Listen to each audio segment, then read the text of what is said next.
Bonjour, vous êtes sur Radio Libertaire, la radio de la Fédération anarchiste, c'est la bibliothèque anarchiste, un mercredi sur 2. Alors nous prenons aujourd'hui la suite de notre émission sur la Révolution espagnole. Vous vous souvenez qu'il y a 2 semaines nous avions parlé, nous avions abordé plusieurs aspects de la Révolution, même je dirais les aspects militaires, l'aspect du rapport syndicat-parti, et puis pourquoi la Révolution espagnole. On avait répondu à toutes ces questions, ou du moins donné des pistes de réponses importantes. Et maintenant on va parler à la fois des causes internes et externes qui expliquent la défaite des révolutionnaires espagnols, la question du programme autogestionnaire qui s'est défini dans cette période, et puis quelles leçons peut-on tirer aujourd'hui pour la Révolution. Alors une chose importante, c'est que bien sûr dans l'étude que nous avons faite de la Révolution espagnole, il y avait plusieurs ouvrages à lire absolument. L'ouvrage de Gaston Leval, L'Espagne libertaire, 36-39, l'ouvrage de Mintz sur l'autogestion, l'autogestion dans la Révolution espagnole, et l'ouvrage d'Augustin Souchy, l'œuvre constructive de la Révolution espagnole, qui est aux éditions Ressouvenance. Voilà, donc ça c'était pour les 3 livres qu'on avait utilisés dans le cadre de cette émission. Il y en a encore bien d'autres, on peut pas tout citer, mais il y en a pas mal. Et oui, c'est vrai, il y a Armand Guerra, À travers la mitraille.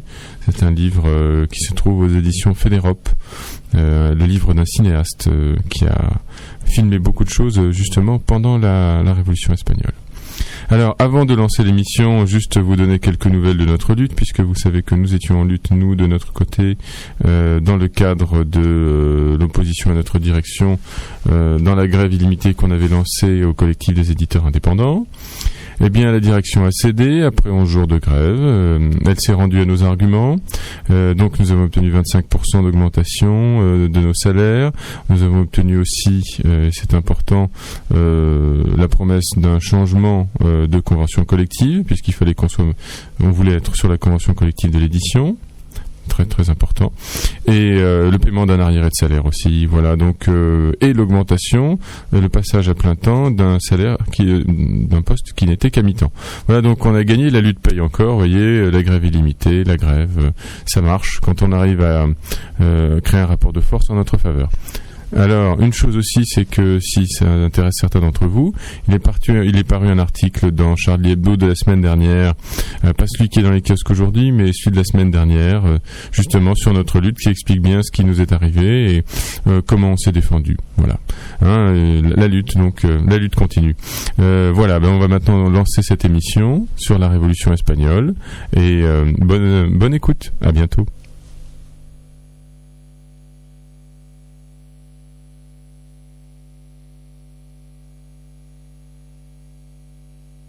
Donc la Révolution espagnole. Alors, pouvez-vous me dire, l'un d'entre vous, pourquoi la guerre a-t-elle mal tourné pour le révolutionnaire espagnol? Qu'est-ce qui s'est passé? Est-ce que c'est des causes purement internes?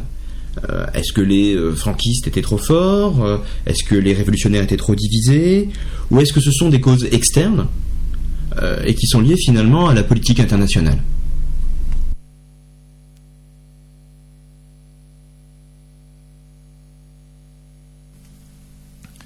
Il est même ici question d'ailleurs de chefs communistes comme Galán et Campesino, sachant que El Campesino était en fait un ancien libertaire qui s'étant trouvé coupé de ses lignes par le hasard de la guerre, s'est retrouvé parmi les communistes et a montré tellement de courage et d'esprit d'organisation que finalement il est devenu le chef d'un régiment communiste, lui le libertaire.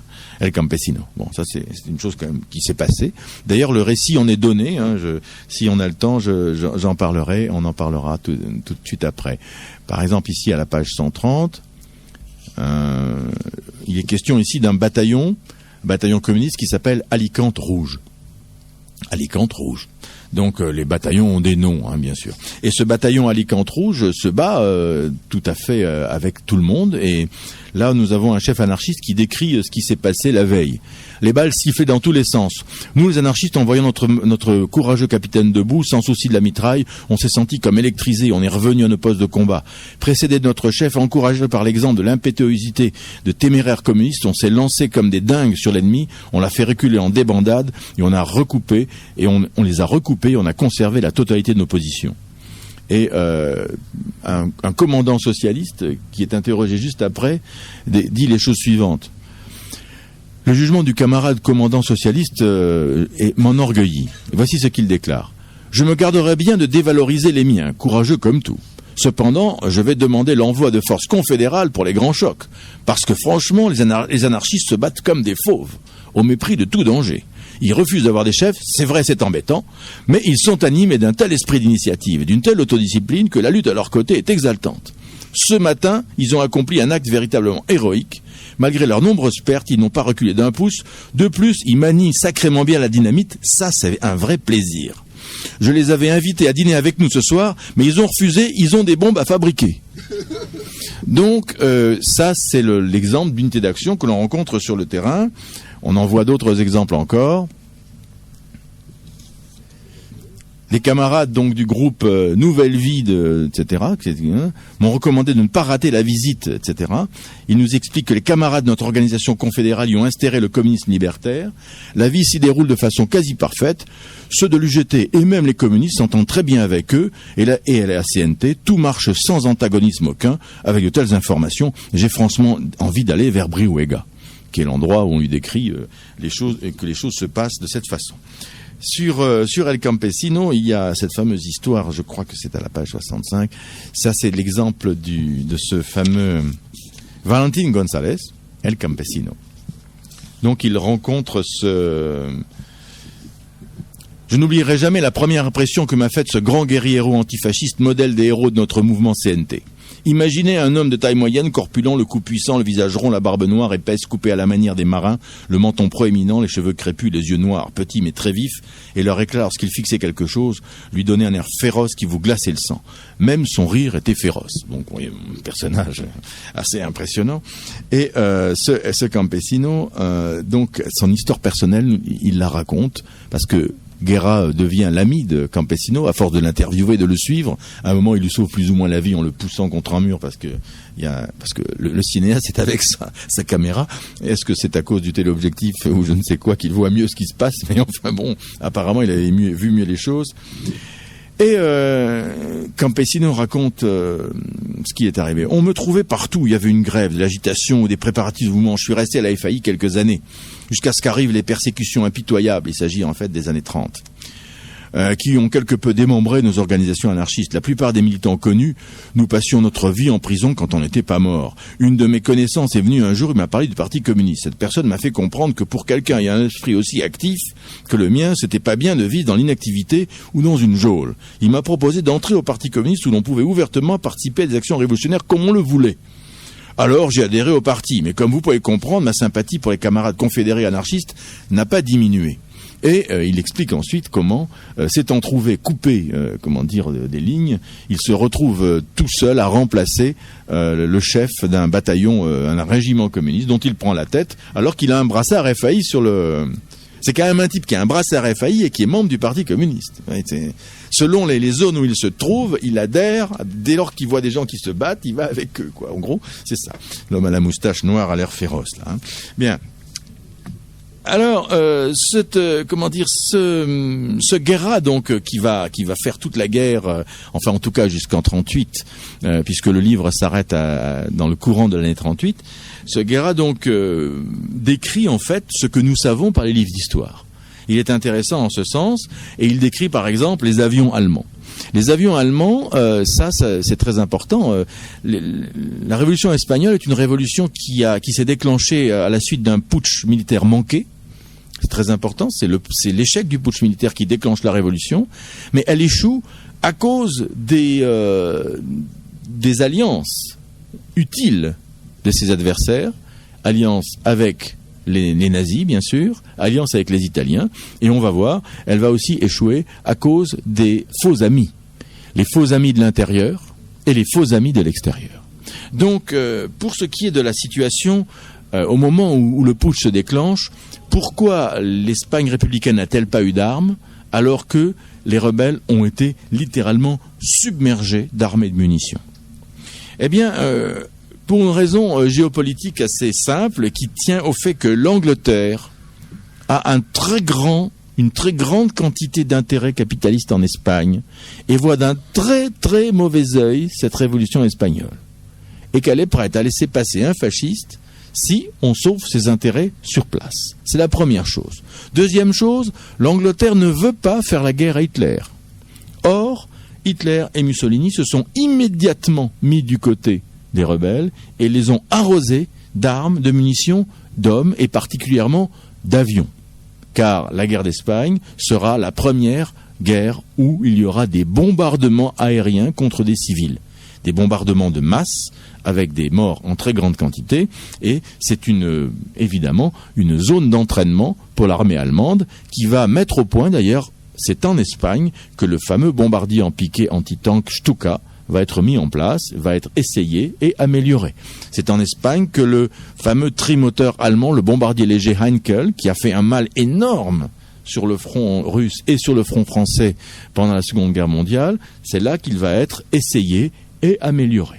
Donc, les Anglais ne veulent pas risquer une guerre avec Hitler. Ils sont prêts à peu près à n'importe quoi pourvu que la guerre ne se déclenche pas. Ils redoutent donc de voir Hitler déclarer la guerre à l'Angleterre et à la France s'ils aident la République espagnole. La France, dans un premier temps, vous le savez, est en situation de front populaire. Et spontanément, il y a une grande sympathie en France pour le front populaire espagnol. Mais il y a aussi en France une vraie crainte de la guerre. Et il y a un mouvement pacifiste très puissant, et c'est en plus un mouvement pacifiste qui veut la paix à n'importe quel prix. C'est-à-dire y compris au prix de l'abandon, par exemple de la Tchécoslovaquie, par exemple de l'Autriche, par exemple de la Pologne. Il y a donc en France aussi un mouvement qui empêche, d'une certaine manière, le gouvernement socialiste de faire quelque chose. Dans un premier temps, Léon Blum était favorable à transmettre des armes à l'Espagne. Le chantage anglais est immédiat. C'est, si vous donnez des armes à l'Espagne et que l'Allemagne attaque, on vous laisse tout seul. Vous vous débrouillez avec les Allemands. Alors là, bien entendu, compte tenu du fait que, dans cette période, la France est persuadée que l'Allemagne a une capacité militaire très très grande, ce qui n'est pas encore le cas en 1936, eh bien, la France va reculer et les forces de la bourgeoisie modérée, même socialiste, vont faire en sorte que cette aide ne parvienne pas. De l'autre côté, au contraire, on a 80 000 Italiens, comme je l'ai dit, 20 000 Allemands, la Légion Condor, un certain nombre de troupes d'élite espagnoles et italiennes et allemandes, et c'est considérable parce que, bien entendu, ce sont des troupes qui sont très organisées, très entraînées et surtout surarmées. Les bombardements commencent tout de suite, dès le mois de septembre.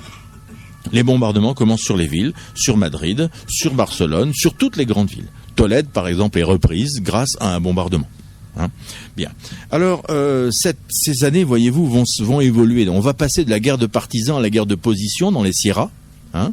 Et petit à petit, à cause des bombardements sur les arrières, les franquistes vont avancer et vont reprendre le terrain dans le courant de l'année 1937, parce que l'année 1937 et l'année 1938 vont être des années noires pour les républicains. En vérité, il va y avoir quelques contre-offensives assez importantes. Il va y avoir une contre-offensive à Teruel, on le sait, mais Teruel sera repris 2 mois après, à peine avoir été, attaqué par les républicains de manière victorieuse. Le passage de l'Èbre, qui va permettre aux Catalans de passer l'Èbre et de repousser les armées, dans un premier temps, les armées de Franco, au-delà de Vinaros et au-delà, bien sûr, donc, de Tarragone, etc. Eh bien, par la suite, il y a une contre-attaque. Il y a des bombardements qui sont des bombardements massifs, à la fois sur les lignes, mais aussi sur les villes. Et c'est certain que la transformation de la guerre de partisans en guerre de position classique n'a pas du tout joué dans le bon sens pour la République espagnole. C'est-à-dire que, en terrain dégagé, dès lors qu'on n'était plus dans les montagnes qui protégeaient un certain nombre de bassins et de villes, les armées allemandes, espagnoles et italiennes se sont trouvées supérieures en nombre. Et il faut le dire aussi, à cette époque, il n'existe aucune vraie théorie de la guérilla. Il n'existe pas de théorie de la guérilla. Il va falloir attendre en fait les années 50 et les années 60. Il va falloir attendre en réalité donc les théories maoïstes et les théories de Ho Chi Minh pour avoir de vraies théories de la guerre révolutionnaire par la guérilla. Et les Espagnols ont en fait manqué d'une vraie théorie de la guérilla. Ils ont pris d'ailleurs la guérilla dans un premier temps pour une solution d'attente en attendant qu'une armée régulière suffisante se constitue pour repousser les franquistes. Et ça ne s'est pas passé comme ça, malheureusement pour eux. En 1938 et 1939, donc, les républicains reculent absolument partout. Et on se pose bien sûr à cette époque la question de la guérilla, la question de la façon de mener la guerre, d'autant que les franquistes utilisent une terreur absolument terrible, c'est-à-dire que le plus souvent il n'y a pas de prisonniers. Lorsqu'on fait prisonnier moins de 100 personnes, tout le monde est exécuté. La théorie est très simple. En dessous de 100, vous tuez tout le monde. Et donc, il y a des villes, il y a des petits villages qui sont littéralement exterminés. D'ailleurs, les villages sont brûlés. Guerra cite cet exemple au tout début. Il parle des villes incendiées. Il est outré de ce qu'il voit et de ce qu'il voit sans arrêt, c'est-à-dire des tout petits villages entièrement détruits et qui ne laissent rien d'autre que du charbon de bois, pierre sur pierre, avec des cadavres. Il est 5 heures du matin, le jour pointe. Je réveille les dormeurs et les voitures prennent la direction de Morrejon. À 10 ou 12 kilomètres de la route, nous voyons de grandes flammes et des colonnes de fumée qui noircissent l'horizon. C'est Bargas qui brûle, mais c'est aussi Olias et Cabañas et Sagra. Incendier ces agglomérations, c'est tout ce qu'ils savent faire. Il n'y a rien de plus criminel. Mais les fascistes sont capables du pire. Fascisme est synonyme de barbarie. En réalité, les gens sont exterminés sur place. Lorsque les gens sont plus nombreux, ils sont acheminés vers des centres de rétention, vers des sortes de camps de concentration. Mais le plus souvent, en raison de la difficulté de gérer les prisonniers, l'armée franquiste pratique une politique de terreur et d'assassinat systématique. Bien sûr, il y a d'autres choses terribles qui se passent. Ainsi, par exemple, des brigades de séminaristes tortionnaires sont utilisées sur le front pour les entraîner au travail de torture qu'ils auront à exercer ensuite. Et ainsi, voici ce que Guerra décrit. Une nuit, je suis sorti me promener, j'ai entendu les cris des malheureux que l'on exécutait. Un phalangiste de l'escouade noire qui avait comme surnom le Christ a raconté une fois au café qu'à lui tout seul il avait nettoyé une centaine de révolutionnaires et qu'il en avait mal aux doigts à la fin à force d'appuyer sur la gâchette. Il a aussi parlé de ces tortures qu'il infligeait aux gens, dignes de l'Inquisition, exécutés par les séminaristes, à qui l'on disait qu'ils devaient s'entraîner à torturer, car il faudrait bientôt faire la même chose partout en Espagne avec ces millions d'hérétiques et d'athées, puisque la Sainte Inquisition allait bientôt être rétablie et qu'ils seraient les fonctionnaires du Saint-Office. C'est la fiancée d'un camarade serveuse dans ce bar qui a entendu ce dont je vous parle là. Et elle l'a vu aussi. J'ai calculé que rien que dans le premier mois du mouvement, on a fusillé plus de 3000 personnes dans la ville de Pamplune, sans parler de la province. On a assassiné aussi des femmes, et les filles d'ouvriers en possession d'une carte confédérale ont été conduites dans un bordel militaire, après avoir été violées par ceux de l'escouade.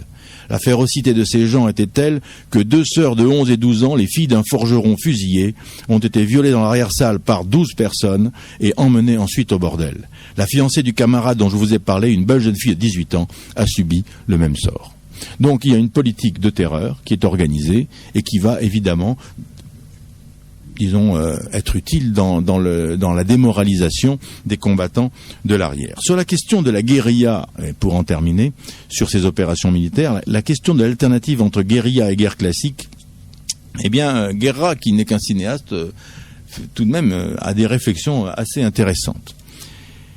Nous l'affirmons une fois pour toutes, la première défaite subie par les envahisseurs aux portes de Madrid leur a été infligée par les combattants du peuple. Les libertaires indisciplinés et héroïques, appuyés par leurs camarades d'autres secteurs formés au combat. À cette époque, nous n'avions pas d'armée. Nous luttions à tâtons et sans cohésion. Par la suite, nous avons créé cette armée. Certes, comparer les deux systèmes de lutte n'est pas mon propos. Je reconnais qu'il était impossible de continuer ce système de guérilla face à une armée puissante, motorisée, et en plus dirigée par des officiers étrangers très efficaces. Face à leur discipline de fer et à leur matériel de guerre abondant et d'excellente qualité, que pouvions-nous faire? Il fallait former une armée, nous aussi, pour pouvoir lutter avec quelques chances de succès. Mais c'est un fait réel, palpable, que le courage, l'intelligence et l'audace, déployés alors par nos héroïques guerrieros, les travailleurs organisés, a surpassé cette armée elle-même. C'est eux et seulement eux qui ont sauvé Madrid dans ces moments tragiques où le gouvernement avait abandonné la capitale, où la junte de défense nommée au dernier moment n'était même pas prête à fonctionner par suite de l'urgence et des circonstances difficiles. De nombreuses brigades d'autres fronts, de toutes les obédiences politiques, composées de garçons aguerris, sont venus au secours de Madrid, celle du courageux commandant Campesino avec ses dynamiteurs, et d'autres que je ne puis nommer pour ne pas allonger ce chapitre à l'excès. Et c'est à ce moment-là, lorsqu'on repoussa pour la première fois ces fascistes envahisseurs, qu'on commença à organiser militairement nos forces. C'est alors peu de jours après le début de l'héroïque résistance de nos combattants au port de Madrid que le grand Durruti, le libérateur des villages d'Aragon, arriva à Madrid avec un noyau de miliciens de choc et son invincible colonne. C'est un fait que Durruti a joué un rôle considérable puisque c'est lui qui a enfoncé le front entre Barcelone et Saragosse et qui a regagné tout le terrain alors que les fascistes étaient très très près de Barcelone. Donc, le dernier aspect intéressant de ces opérations militaires, c'est le fait qu'il y a une tentative de construction de communisme libertaire sur place.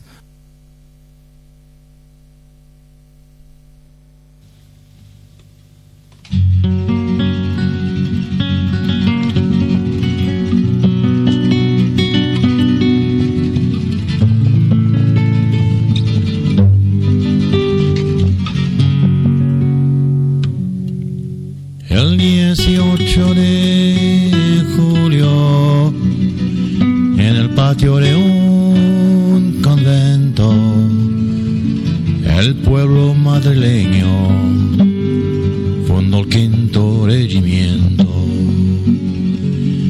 Venga, jaleo, jaleo, sueño de ametralladora, y Franco se va a paseo, y Franco se va a paseo.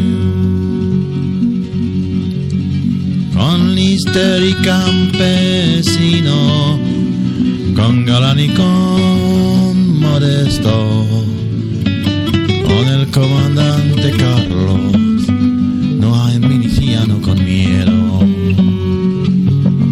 Venga, jaleo, jaleo, sueño de ametralladora, y Franco se va a paseo, y Franco se va a paseo. Son los 4 batallones que Madrid están defendiendo. Se va lo mejor de España, la forma roja del pueblo.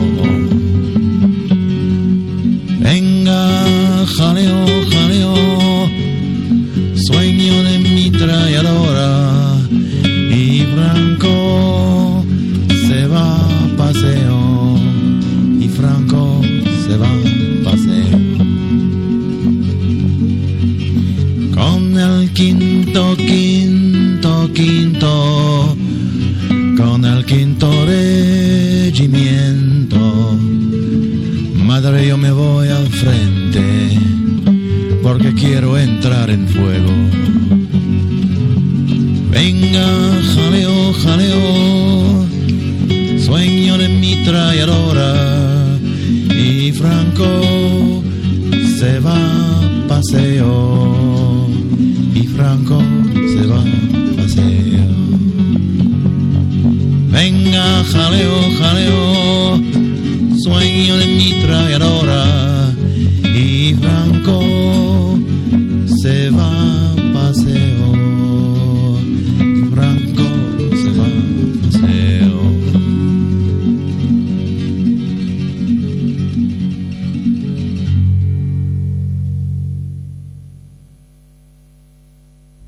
Non seulement il y a la guerre, mais il y a aussi une expérience sociale et une expérience politique qui se mènent. La CNT, qui était extrêmement imposante et très nombreuse, était très très bien implantée, et elle avait réussi, avec son 1 million d'adhérents, à s'installer dans toutes les mairies, d'autant que, d'une façon peut-être un peu imprudente, Franco avait demandé à l'administration rebelle, ou en tout cas à tous les fascistes de l'administration, de se retirer des zones de la République afin qu'il puisse faire son travail de tueur tranquillement. Car il était décidé à tuer absolument tout le monde, et en gros il disait aux gens par voie de tract: si vous êtes avec moi, venez avec moi, parce que tout ce que je trouverai sur mon chemin, je le tuerai. Et donc, les mairies se sont vidées. C'est bizarre, mais les universités se sont vidées, les mairies se sont vidées, les bâtiments publics se sont vidés, les gens sont partis du côté de Franco, et d'un seul coup, les révolutionnaires se sont retrouvés avec des bâtiments vides qu'ils ont occupés et dans lesquels ils ont installé leur comité, leur commission, et c'est là que commence cette fameuse installation du communisme libertaire. Sur ces opérations militaires, on peut, pour en finir, dire que les choses se précipitent au début de 1939, c'est-à-dire que à la fin de 1938, à Noël, le 23 décembre 1938, Franco attaque sur tous les fronts, avec la totalité de ses auxiliaires étrangers, avec 2 vagues massives de bombardements sur la totalité des villes tenues par les républicains, et il perce le front partout, pratiquement partout, parce que l'approvisionnement en munitions de la République est réduit à néant depuis déjà des mois, et il n'est plus possible de les arrêter. Alors les républicains vont se battre pied à pied, mais les villes seront prises en l'espace de 2 à 3 mois, et le 1er avril, les combats cessent. C'est-à-dire, plus exactement, Franco déclare que les combats ont cessé. En fait, les combats vont continuer. Il y a des poches de guérilla qui vont s'installer, qui vont continuer, mais le mouvement général est engagé. 500 000 personnes donc partent en France. 80 000 personnes sont exécutées sommairement en Espagne entre avril et juin 1939. 300 000 soldats sont faits prisonniers. Et 10 000 sont déportés dans des camps de concentration et des centres de torture, d'où ils vont disparaître petit à petit.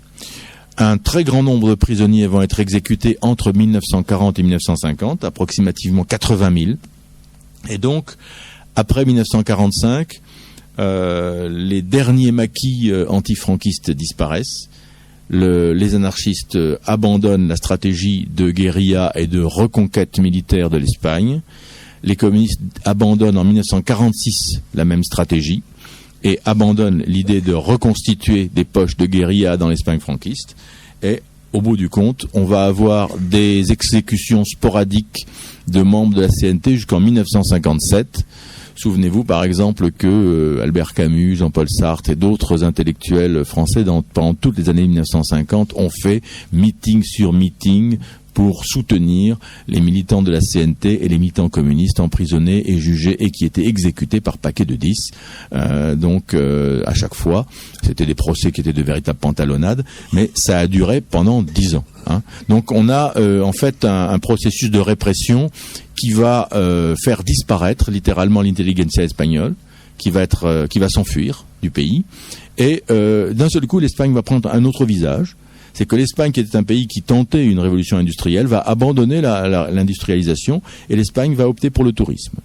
C'est-à-dire qu'en fait, plutôt que de reconstruire des villes ouvrières, plutôt que de reconstruire une infrastructure qui aurait reconstitué un prolétariat qui risquait de remettre en cause, une fois de plus, son pouvoir, les stratèges du franquisme décident de faire de l'Espagne un pays agricole et touristique. Et il le lance dans un processus de dégénérescence et de décadence économique dont il n'est pas sorti et dont il n'a pu sortir que, bien sûr, à la fin du franquisme, mais avec l'entrée progressive et la rentrée progressive des forces vives espagnoles en Espagne à ce moment-là.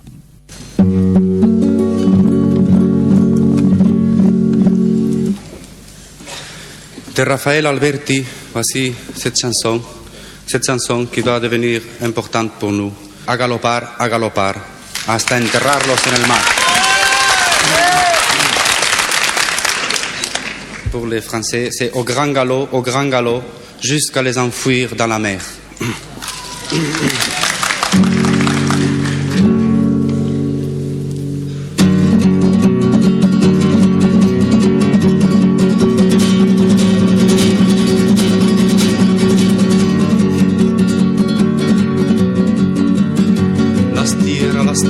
Las tierras de España, las grandes, las olas desiertas, llanura.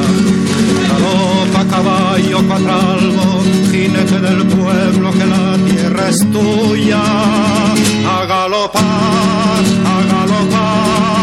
hasta enterrarlos en el mar. A galopar, hasta enterrarlos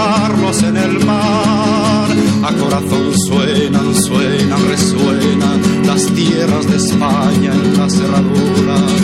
Galopa caballo cuatralbo, jinete del pueblo, que la tierra es tuya. A galopar hasta enterrarlos en el mar. A galopar hasta enterrarlos en el mar. Nadie que enfrente no hay nadie, que es nadie la muerte si va en tu montura. Galopa caballo cuatralbo, jinete del pueblo, que la tierra es tuya.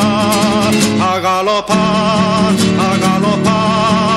hasta enterrarlos en el mar. A galopar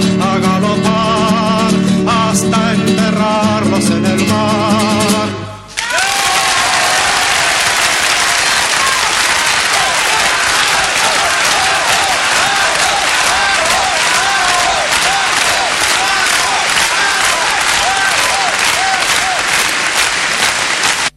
Vous avez donc exposé le processus militaire et politique qui a parcouru toute la révolution espagnole. Mais on pourrait revenir maintenant à une question extrêmement décisive, qui est celle de l'expérience sociale libertaire menée durant cette révolution. Et c'est bien pourquoi on parle d'ailleurs d'une révolution. Alors, quelle était donc la nature de l'autogestion mise en place par les militants syndicalistes anarchistes, et quelles leçons pouvons-nous en tirer aujourd'hui ? Que faut-il faire pour mettre la question à l'ordre du jour ? Réfléchir donc sur l'Espagne et son aspect constructif, enfin la construction du communisme libertaire, la fameuse synthèse espagnole qui fait donc la synthèse de la pensée de Proudhon, le mutualisme, le collectivisme de Bakounine, et puis donc le communisme libertaire de Kropotkin. Alors, je ne vais pas vous refaire exactement ni vous reparler exactement de ce dont on avait déjà parlé, mais c'est vrai qu'il faut bien comprendre que si la révolution espagnole est une révolution aussi impressionnante qu'elle l'a été, et si elle a pu durer, c'est parce qu'elle avait un programme économique en tête, et elle l'a réalisé. Les militants de la CNT de l'époque et de la Faille avaient un projet économique, ils voulaient le mettre en pratique, et déjà donc dans leurs différents congrès, ensemble ils réfléchissaient au type de système économique alternatif qu'ils pouvaient construire. S'ils n'avaient pas eu cette idée-là, ça me paraît très important, la révolution espagnole n'aurait pas tenu comme elle a tenu. Parce que c'est sur la base de cette organisation économique et sur la base de ces idées neuves que justement un niveau de production suffisant a été atteint pour pouvoir résister au fascisme. Et sinon, si ça n'avait pas été le cas, évidemment, aucune possibilité de développement révolutionnaire n'aurait pu avoir lieu. Alors c'est vrai qu'il y a plusieurs analyses sur la guerre d'Espagne, et on dit souvent aussi de la révolution espagnole que si elle n'a pas réussi, c'est parce que la révolution sociale s'est transformée en guerre nationale, et donc que finalement les militants libertaires aussi ont été obligés de se situer sur un plan militaire et n'ont pas pu mener jusqu'au bout la révolution donc sociale. Mais ça me paraît pas être un argument suffisant, parce que quand on regarde bien l'histoire, les événements, on s'aperçoit certes qu'il y a eu une militarisation. Bon, elle était nécessaire puisque l'opposition, l'armée fasciste était très puissante. Mais en plus, et ce qui est intéressant, et c'est ce que tu disais, c'est que dans le cadre même de la militarisation, si on prend l'exemple de Durruti, on a vu que dans les régions où il passait, ils organisaient le nouveau système économique. Donc ça, c'est quelque chose d'assez frappant. Les miliciens donc libertaires ne se sont pas conduits comme des militaires au sens où on pourrait l'attendre, imposant quelque chose donc de manière autoritaire, mais au contraire, ils ont libéré les régions où ils ont réussi aussi à avancer, et pour mettre en place donc cette nouvelle synthèse, cette nouvelle économie, donc l'économie espagnole. Ça me paraît important d'insister là-dessus, parce que c'est vrai qu'il peut pas y avoir, et ça c'est la leçon en fait de la révolution espagnole, il peut pas y avoir de révolution durable s'il n'y a pas de programme économique alternatif. C'est impossible. Vous ne pouvez pas faire, par exemple, une révolution sociale simplement en vous disant que vous allez transformer les rapports sociaux. Ça peut pas être ça, une révolution sociale. Ou simplement si vous changez de gouvernement. Bon, Donc il y a forcément une redéfinition à penser et qui est très très importante du système économique de base. Et si on n'a pas cette conception matérialiste des choses, évidemment, on est condamné à l'échec. Alors, une chose qu'il faut dire, c'est donc que les révolutionnaires espagnols avaient des théoriciens, justement, de l'économie, et ils sont cités, je trouve, de manière précise et intelligente dans l'ouvrage de Daniel Guérin, qui s'appelle L'anarchisme, qui est un ouvrage que tout le monde connaît, hein, quand même un ouvrage, c'est un classique. Et alors, dans ce petit bouquin, Daniel Guérin est très précis sur l'apport de théoriciens espagnols importants, juste avant que ne se déclenche justement le pronunciamento, et sur l'ensemble des réflexions qui étaient menées à l'époque dans le mouvement libertaire, sur le type d'économie alternative qu'on pouvait proposer, justement, dans le cadre d'une économie révolutionnaire. Alors, il cite notamment, il cite deux auteurs, hein, il cite Santillán, qui est un auteur important, et son ouvrage qui s'appelle L'organisation économique de la Révolution, donc Diego Abad de Santillán, et il explique que c'est sur la base de ce programme économique que définit Santillán dans son ouvrage que s'est construit l'expérience des collectivités espagnoles dont on avait déjà parlé. Et cette expérience, en effet, elle n'est pas tombée du ciel, hein, c'est le produit d'une réflexion qui commence avec Proudhon, on l'a vu, hein, cette théorie de solution du problème social, qui continue avec Bakounine et avec James Guillaume dans Idées sur l'organisation sociale, et qui s'accomplit donc avec cet ouvrage de Santillán sur l'organisation économique. Et lui, il dit clairement qu'il faut passer à un autre système économique, un système d'échange qui permette d'assurer l'autosuffisance des populations, de les nourrir. C'est aussi je dirais l'apport de Kropotkin, c'est-à-dire la conquête du pain. Être capable de nourrir les populations qu'on libère, et si on veut que la révolution dure, être capable d'organiser le système économique qui va remplacer l'ancien système pourrissant. Sinon, évidemment, il ne peut rien se passer. Bon. Donc il y a cette idée de chez Santillán, donc, qui est un collectiviste, inspiré des idées donc de Bakounine. Et puis, dans le cadre de la CNT, de la réflexion justement dans les différents groupes, enfin dans les différents congrès qui ont eu lieu, vous avez un certain nombre de motions qui déterminent l'idée du communisme libertaire comme l'idée qui va être choisie par les révolutionnaires espagnols, le programme économique qu'ils vont appliquer. Alors de ce point de vue-là, Daniel Guérin est précis, il dit, en citant l'autre théoricien donc de ce nouveau système économique, il dit en 1932, le docteur Isaac Puente, médecin de campagne, qui l'année suivante devait animer un comité insurrectionnel en Aragon, publia une esquisse, quelque peu naïve et idéaliste, de communisme libertaire dont les idées furent reprises le 1er mai 1936 par le congrès de Saragosse de la CNT. Donc ça veut dire que, comme on vous l'avait déjà dit, mais je dirais d'une manière, en utilisant d'autres textes, puisqu'on avait utilisé celui qu'on a fait ensemble, la Révolution libertaire, donc, qui est un regroupement de textes de Proudhon, Bakounine et Kropotkin, eh bien, en effet, l'économie espagnole, l'expérience des collectivités n'a pu se construire que sur la base de la définition d'un nouveau programme qui réalise en fait l'égalité au plan économique en supprimant un certain nombre de choses. Alors par exemple, en suivant l'idée de Kropotkin qui suppose qu'un certain nombre de biens soient accessibles et gratuits. C'est une des grandes idées de Kropotkin qui construit une économie, l'idée d'une économie de la satisfaction des besoins et aussi d'une économie, on dit parfois de la générosité, en tout cas de la gratuité. Là, c'est la grande idée de Kropotkin, c'est l'idée qu'on peut arriver à un niveau de production suffisant et d'abondance qui permette, sur la base d'un système de redistribution coordonné, de satisfaire les besoins du peuple. Et si on n'est pas capable d'imaginer et de réaliser ce programme, évidemment, il ne peut rien se passer. Donc, quand vous regardez ensuite l'expérience des collectivités espagnoles, qui sont racontées, à mon avis, c'est le meilleur. Il y a deux excellents livres là-dessus.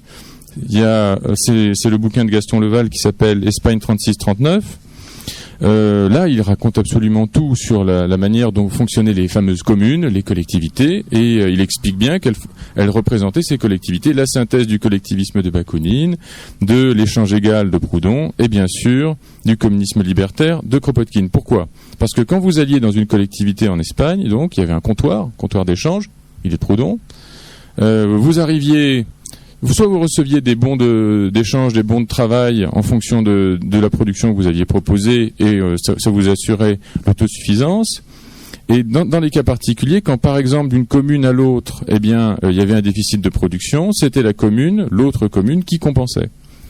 Et donc ils ont réussi à construire un système économique fédéré qui représente la synthèse de ces trois grands penseurs, de ces trois grandes idées. Et surtout, ils ont eu, et ça c'est très important, des penseurs qui se sont attelés à la tâche et qui ont décidé de faire renaître ce programme économique. Ça me paraît être un aspect déterminant. Alors juste pour compléter, donc il faut rappeler que l'abolition du salariat et de la monnaie font partie intégrante du programme anarchiste depuis le 19e siècle. Et que ça a été réalisé en Espagne dans des proportions tout à fait étonnantes, puisque 8000 localités ont été concernées par l'abolition de la monnaie et du salariat de façon partielle ou totale.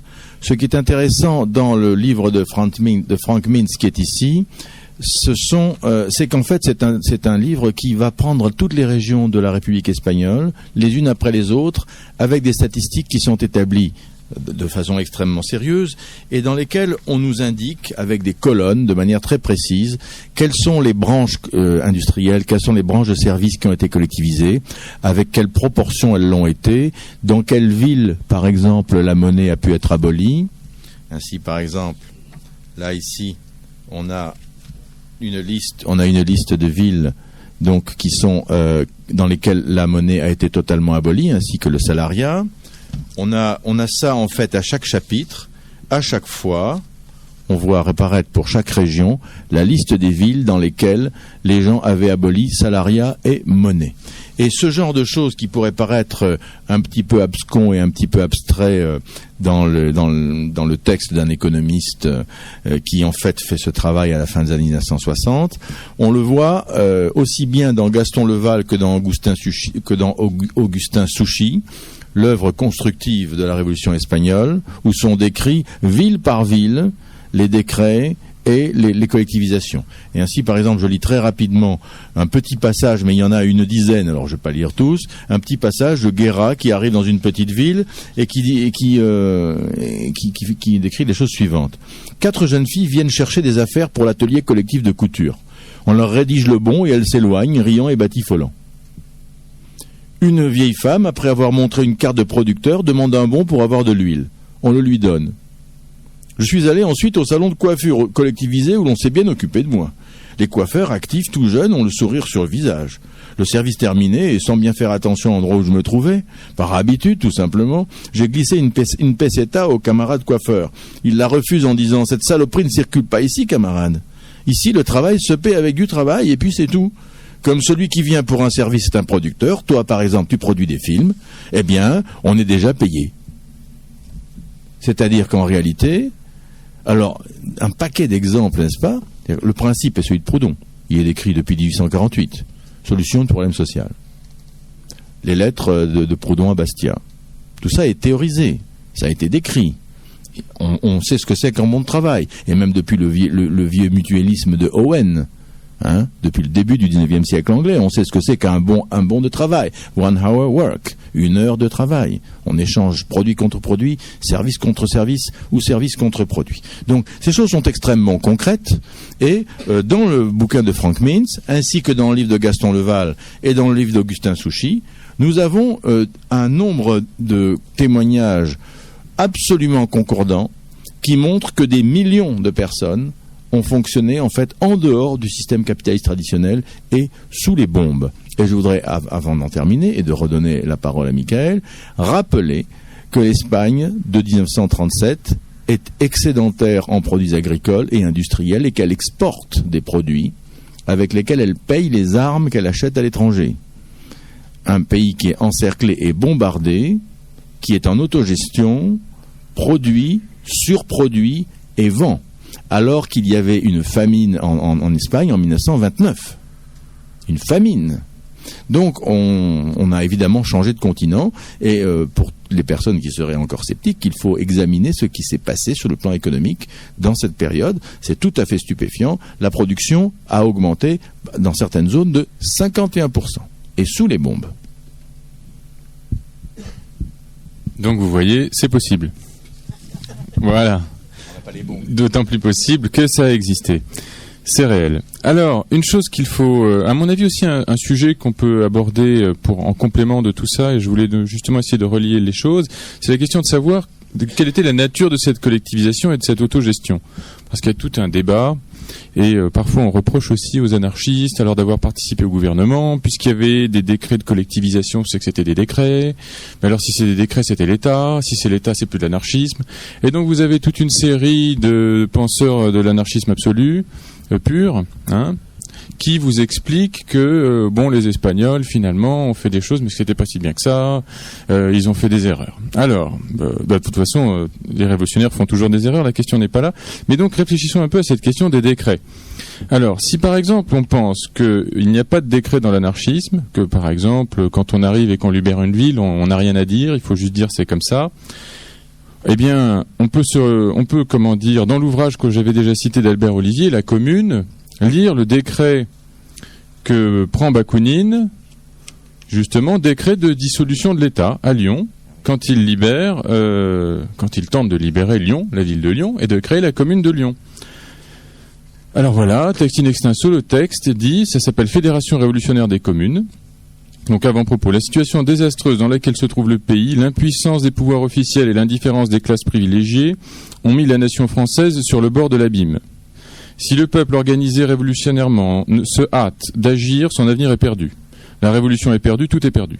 S'inspirant de l'immensité du danger et considérant que l'action désespérée du peuple ne saurait être retardée d'un seul instant, les délégués des comités fédérés du salut de la France, c'est le nom qu'ils ont pris, réunis au comité central, vous voyez, il y a des centres, comité central, proposent d'adopter immédiatement les résolutions suivantes. Alors, article 1, la machine administrative et gouvernementale de l'État étant devenue impuissante et abolie, le peuple de France rentre en pleine possession de lui-même. Article 2, tous les tribunaux criminels et civils sont suspendus et remplacés par la justice du peuple. Article 3, le paiement de l'impôt et des hypothèques est suspendu. L'impôt est remplacé par les contributions des communes fédérées, prélevées sur les classes riches, proportionnellement aux besoins du salut de la France. Article 4, l'État étant déchu ne pourra plus intervenir dans le paiement des dettes privées. Article 5, il y a 7 articles, donc je peux continuer. Toutes les organisations municipales sont cassées et remplacées dans toutes les communes fédérées par des comités de salut de la France qui exerceront tous les pouvoirs sous le contrôle immédiat du peuple. Article 6, chaque comité de chef-lieu de département enverra 2 délégués pour former la Convention révolutionnaire du salut de la France. Cette convention, article 7, se réunira immédiatement à l'hôtel de ville de Lyon, comme étant une seconde ville de France et la plus à portée de pourvoir énergiquement à la défense du pays. Cette convention appuyée par le peuple entier sauvera la France, ça se termine par aux armes. Donc voilà un décret révolutionnaire. Donc comme révolutionnaire, je crois qu'on n'a pas à avoir peur des décrets. La question est de savoir si oui ou non leur contenu est valide. Et deuxième chose, c'est pour ça que je voudrais parler un petit peu de cette question des décrets. Bien sûr que l'autogestion, à un moment ou à un autre, elle a été codifiée. C'est-à-dire que spontanément, les révolutionnaires espagnols se sont emparés des terres, ils ont collectivisé l'industrie, les services, Et puis après, il y a eu des luttes de pouvoir, ils sont rentrés dans des gouvernements, et là, ils se sont battus pour que justement toute cette œuvre de collectivisation ne soit pas réduite à néant, et ils ont passé des décrets. Et vous avez un décret célèbre qui est d'octobre 36, et qui est cité bien sûr dans l'ouvrage L'œuvre constructive de la Révolution espagnole. Et ce qui est intéressant par rapport au décret de Bakounine, et c'est là que vous voyez l'intérêt de la Révolution espagnole, toute sa force, c'est que il construit l'aspect positif. C'est l'aspect positif de la construction de la Révolution. C'est-à-dire que ce qui manque au décret de Bakounine que je vous ai lu là pendant la Commune, c'est qu'il est entièrement négatif. C'est-à-dire qu'il annonce la destruction. Destruction de l'État, abolition 1.1, 1.2, 1.3, 1.4. Mais malgré tout, même s'il suspend l'impôt et s'il annonce un certain nombre de choses qui s'arrêtent, il ne dit pas comment on va faire pour remplacer tout ça. C'est quand même un peu flou. Et d'ailleurs, ça n'a pas duré longtemps. Bakounine a dû partir en courant et était à deux doigts de se faire fusiller. Il a été libéré in extremis par des amis. Donc, ce que je veux vous dire, c'est que la force des révolutionnaires espagnols, des sénétistes et de tous ceux qui sont, parce que l'UGT l'a fait aussi, qui sont entrés pour reconstruire et relancer la machine économique, c'est d'avoir aussi été capable de codifier et de donner un certain nombre de définitions claires et précises de la manière dont on allait collectiviser. Donc quand en effet je vois des analyses qui tendent à dire que c'était des anarchistes de gouvernement, bon, je crois que on est très loin de la plaque, quoi. Hein, vraiment, ça fait partie de ces points de vue quasi religieux qui moi ne m'intéressent pas du tout. Et je dois dire, il me semble vraiment déconnecté par rapport à la réalité. Ça ne veut pas dire qu'on ne peut pas avoir un point de vue critique sur cette histoire d'entrée des anarchistes au gouvernement, parce que c'est vrai aussi que peut-être que des décrets, celui qui est passé en octobre 36, peut-être que si, les gars de la CNT de la Faille les avaient réalisés directement, s'ils étaient passés sans passer par le gouvernement confédéral et tout ça, s'ils les avaient posés dès le départ, peut-être qu'ils auraient même gagné du temps. Peut-être qu'il y avait un programme économique et financier à passer, donc je dirais directement, en même temps que les masses s'emparaient des choses. Mais donc tout ça pour vous dire que on a beaucoup à apprendre de la Révolution espagnole, et à mon avis, il y a beaucoup de choses chez eux à garder. Et si on est critique, je pense qu'il faut l'être avec modération. Oui, d'autant plus qu'au moment où il participe au gouvernement espagnol, c'est aussi parce que dans ce moment-là, les anarchistes espagnols ne savent pas qu'ils sont capables de repousser les franquistes. Ils ne le savent pas encore. Ils ont l'impression qu'ils ont besoin d'alliés pour le faire. Ils ont surtout l'impression qu'une partie de l'armée qui est restée loyale par rapport à la République élue n'accepterait pas en réalité de marcher si les anarchistes étaient seuls en train de mener la guerre. Donc je pense que la CNT, la direction de la CNT, qui était, il faut le dire, une direction syndicaliste, une direction syndicale, était peu préparée à la prise de pouvoir politique. Et donc, face à quelque chose d'aussi grave qu'une armée qui dit « je vais tous vous tuer », on se trouvait face à une situation extrêmement difficile. Et donc, je crois que il ne faut pas oublier une chose, c'est que ce dont vient de parler Michael, la question des décrets, c'est très lié à la lecture par les révolutionnaires espagnols d'un ouvrage de James Guillaume qui s'appelle « Idées sur l'organisation sociale », qui fonctionne lui aussi sur un principe de décret, qui est en réalité une petite constitution anarchiste pour un pays qui tente une révolution libertaire. Et en effet, ça a la forme de décret. Par exemple, toutes les maisons sont propriété de la commune. Ou bien, dans la société nouvelle, il n'y aura plus de commerce, dans le sens qui est attaché aujourd'hui à ce mot. Ou bien encore, le service d'alimentation ne forme en quelque sorte qu'une annexe de celui de l'échange. Désormais, il n'est plus question de parler de monnaie dans ce domaine. Donc, comme en fait, si on regarde la table des matières, cet ouvrage a joué un rôle considérable. Il a été traduit en catalan, en espagnol, dans le courant des années 20 et au début des années 30. Et lorsque, au congrès de Saragosse, les militants de la CNT se réunissent, ils ont sous les yeux une plateforme comme celle-ci, qui est d'ailleurs une plateforme très souple, en réalité, si on examine bien les choses, mais qui indique les directions à prendre dans tous les domaines. Les services publics, la question de l'échange, la question de la monnaie, la question des salaires, la question politique aussi, la question fédérale bien sûr, pour éviter les concentrations de pouvoir et le retour des anciennes formes d'oppression et d'exploitation. Alors ce qu'il faut dire pour terminer cette...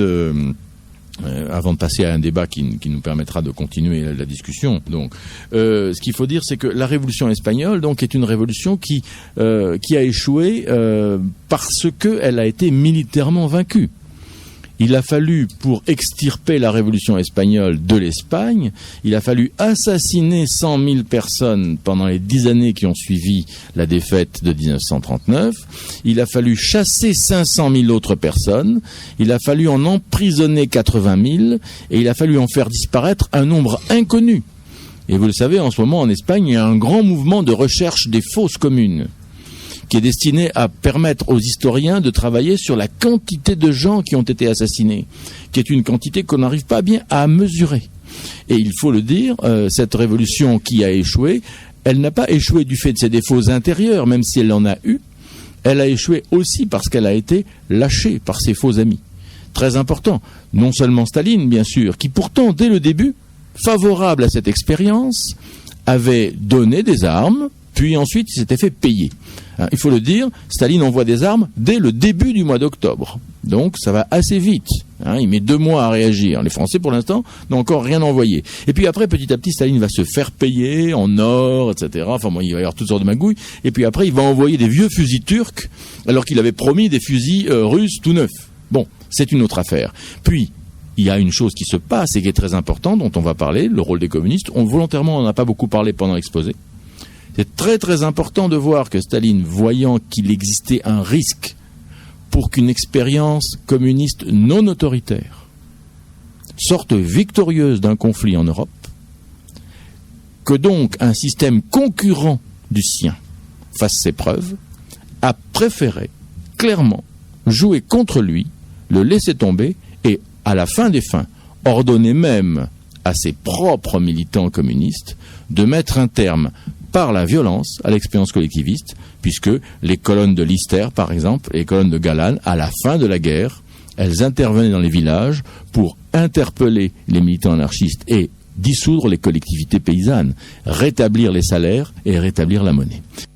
C'était donc la Bibliothèque anarchiste sur Radio Libertaire 89.4, la radio de la Fédération anarchiste. Notre émission est maintenant terminée. Nous vous conseillons, comme chaque fois, de lire les ouvrages que nous avons mentionnés durant cette émission, car nous sommes là justement pour vous inviter à lire et à vous informer davantage. Et nous souhaitons vous parler bientôt et vous avoir de nouveau comme auditeur. Voilà, c'était donc la bibliothèque anarchiste sur la guerre d'Espagne, la Révolution espagnole. Alors, un certain nombre de petits événements qui sont pas si petits que ça à vous signaler. À l'Université populaire de Montreuil, au 9 rue François Debergue, eh bien, nous continuons l'aventure des cycles. Là, c'était sur la résistance à la guerre d'Algérie. Nous avons eu les soldats du refus. Nous avons eu Henri Alleg sur la question de Alger républicain, faire du journalisme pendant la période de guerre. Nous avons eu également toute une réflexion sur la torture, qui est liée à un film qui est sorti récemment sur Henri Alleg aussi. C'était vraiment passionnant et je crois que tous ceux qui sont venus vraiment trouvaient ça très très intéressant. Le prochain cours entre guillemets aura lieu samedi de 19h à 21h, comme tous les samedis là-bas, à l'Université populaire de Montreuil, au 9 rue François Debergue, et ce sera plus particulièrement sur les porteuses de feu, et donc sur la question des attentats en Algérie organisés par de jeunes femmes algériennes elles-mêmes. Voilà, les porteuses de feu du FLN. Donc voilà, je crois que il faut venir parce que ce sera vraiment intéressant. Il y aura un film, bien sûr, qui nous permettra d'aborder la question et de discuter librement de tout ça. Autre événement, mercredi 16 dans un mois à l'espace Louise Michel, chez Lucio. Vous connaissez tous Lucio, l'auteur de Ma morale anarchiste, qui existe donc aux éditions du Monde Libertaire. Eh bien, chez Lucio, à l'espace Louise Michel, mercredi 16 décembre à 20h, nous faisons une intervention sur y a-t-il une économie anarchiste, et puis qu'est-ce que ce serait qu'un programme économique anarchiste. Alors, je crois que c'est intéressant parce que il ne peut pas y avoir de développement politique sans développement économique sérieux, hein.